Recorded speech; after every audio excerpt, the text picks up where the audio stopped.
Jesus' resurrection, is it a fact or fiction? This is very essential because Christian faith stands on the divine essence of Jesus Christ, which is proven by the resurrection. Hughes Confill in 1800 proposed that Jesus never died on the cross and it was only a swoon, or it was a plot with Judas. Therefore, we need to first of all prove that Jesus died on the cross. Here, I would like to follow the argument presented by Robert J. Stein from California University, who was a forensic pathologist. According to him, Jesus, when he was praying in Garden of Gethsemane the previous night, he was going through extreme anxiety and stress. Luke, describing this event, says that blood started oozing out of sweat glands. This happens, according to medical science, when a person is having hematodrosis, that is, when he was going through extreme stress. When such a thing is happening, even a touch would be very painful. But the next day, Jesus Christ was whipped, and a human being facing that itself is a great thing.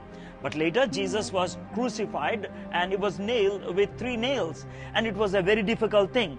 And usually Jews leaves that person on the cross for several days, and they remove the body only for one reason: if the body has to be there on the cross on Sabbath. And you know, for Jews, Saturday is Sabbath. Jesus was crucified on Friday, and that Friday evening they want to ensure whether Jesus died or not. If Jesus was not dead, they would have cut his legs. But they saw him dead. But to ensure, they pierced him on the right side. And when the spear was drawn out, according to John 19, blood and water oozed out. And Robert says this water is nothing but the pericardium fluid, which is in pericardium sac, in which is our heart. And this happens when a person dies in shock, according to forensic science. Therefore, the post-mortem report would have said that Jesus died of shock. So that is proved. So Jesus was buried and he rose again on 3rd day. But there are 4 objections as far as resurrection is concerned. Number 1 is this: people think that it was a wrong tomb. But for Jesus' case, it is not possible, because Jesus was never buried in a cemetery, but he was buried in a garden where there was only one tomb. The second one was hallucination. Hallucination happens when people were having great expectation, but none of the disciples were expecting that Jesus would rise again. Secondly, no hallucination will be same for 2 persons. But here in the Bible we see that over 500 people saw Jesus Christ. So it is not hallucination. The third one is, people say that somebody has taken away the body of Jesus Christ, which is again is doubtful, because there was a Roman guard around the tomb and they should be taken to task, and then that never happened.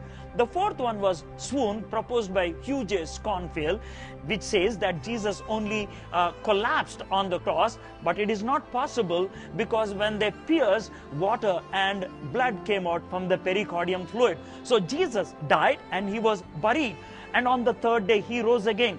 How do you know that Jesus really raised again? I want to give you 3 reasons. Reason number 1 is this: Peter and John went to know whether Jesus truly raised again or not. They found the grave clothes like a cocoon. That will happen only when there was a miraculous resurrection taking place.